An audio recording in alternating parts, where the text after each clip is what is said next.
AACC views the DREAM Act as education and workforce development legislation, and very much a part of the new higher education agenda laid out by the Obama administration and others.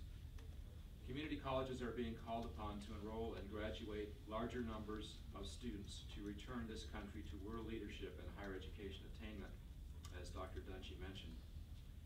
We as a nation cannot afford to leave any stone unturned in this effort. The DREAM Act helps to pave the way for a group of students who have persevered in the face of long odds and have shown a great desire to further their education. This is exactly the type of dedication and fortitude that we should be doing everything in our power to support rather than thwart. I had the opportunity to meet some of these students when they were in town in DC for the viewing of the documentary Papers, and learned their stories. Many of them came into this country, as Dr. Flores said earlier, as young children. They've gone to primary and secondary schools in the United States. They speak English. They think of themselves as Americans. But we put obstacles in their way to further their education and to get jobs and really to contribute to our society. It doesn't make a whole lot of sense to consider deporting people like this would be like sending any one of us into a different culture.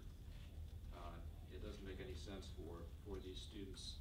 It's not fair, and will not advance our country. Approximately 65,000 DREAM Act eligible students graduate from American high schools each year, many of whom will turn to their community colleges to continue their education. If you think about it, that's 65,000 potential doctors, nurses, technicians, writers, engineers, and entrepreneurs whose futures are in limbo without this legislation.